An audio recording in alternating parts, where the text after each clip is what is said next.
മുണ്ടക്കൈ ചൂരൽമല ഉരുൾപൊട്ടൽ ദുരന്തത്തിൽ മാതാപിതാക്കളെയും സഹോദരിയെയും നഷ്ടപ്പെട്ട ശ്രുതിക്ക് സർക്കാർ ജോലി നൽകണമെന്ന് പ്രതിപക്ഷ നേതാവ് വി ഡി സതീശൻ ഇക്കാര്യം ചൂണ്ടിക്കാട്ടി മുഖ്യമന്ത്രിക്ക് കത്ത് നൽകി. ബന്ധുക്കളെ നഷ്ടപ്പെട്ടതിന് പിന്നാലെ പ്രതിശ്രുത വരൻ ജെൻസനെയും ശ്രുതിക്ക് നഷ്ടമായിരുന്നു. എ വി ജയശങ്കർ തിരുവനന്തപുരത്ത് നിന്ന് വിവരങ്ങൾ നൽകും.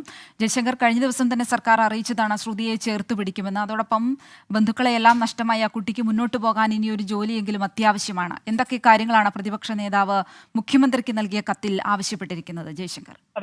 അതായത് പ്രതിശ്രുത വരനെയും ബന്ധുക്കളെയും നഷ്ടപ്പെട്ട ശ്രുതിയെ ചേർത്ത് പിടിച്ചുകൊണ്ടാണ് പ്രതിപക്ഷ നേതാവ് നിലവിൽ മുഖ്യമന്ത്രിക്ക് കത്ത് അയച്ചിരിക്കുന്നത്. ജീവിതത്തിൽ കഠിനമായ പരീക്ഷണങ്ങളിലൂടെയാണ് ശ്രുതി കടന്നു പോകുന്നത്. സങ്കടകാലത്തെ അതിജീവിക്കാൻ നമ്മൾ ശ്രുതിയെ ചേർത്ത് പിടിക്കണമെന്ന് പ്രതിപക്ഷ നേതാവ് വൈകാരികമായി തന്നെ മുഖ്യമന്ത്രിക്ക് അയച്ച കത്തിൽ പറയുന്നുണ്ട്. ഒപ്പം തന്നെ ശ്രുതിയുടെ ഭാവി കാര്യങ്ങൾ സുരക്ഷിതമാക്കാൻ ഒരു ജോലി അനിവാര്യമാണ്. അതുകൊണ്ട് തന്നെ മുഖ്യമന്ത്രി ഇടപെട്ടുകൊണ്ട് സർക്കാർ സർവീസിൽ തന്നെ ശ്രുതിക്ക് ഒരു ജോലി നൽകണമെന്നാണ് പ്രതിപക്ഷ നേതാവ് കത്തയച്ചിരിക്കുന്നത്. ഈ കത്തിൽ പറയുന്നത് എന്തായാലും അടിയന്തരമായി തന്നെ ഈ ആവശ്യം പരിഗണിക്കാമെന്ന് പ്രതിപക്ഷ നേതാവ് മുഖ്യമന്ത്രി അറിയിച്ചിട്ടുണ്ട്. സർക്കാർ കഴിഞ്ഞ ദിവസം ശ്രുതിയെ ചേർത്ത് പിടിക്കുന്ന ഒരു നിലപാട് സ്വീകരിച്ചിരുന്നു. അതുകൊണ്ട് തന്നെ ഈ ശ്രുതിക്ക് ജോലി നൽകുന്ന കാര്യം സർക്കാരിന്റെ പരിഗണനയിലാണെന്ന് തന്നെ പറയാം.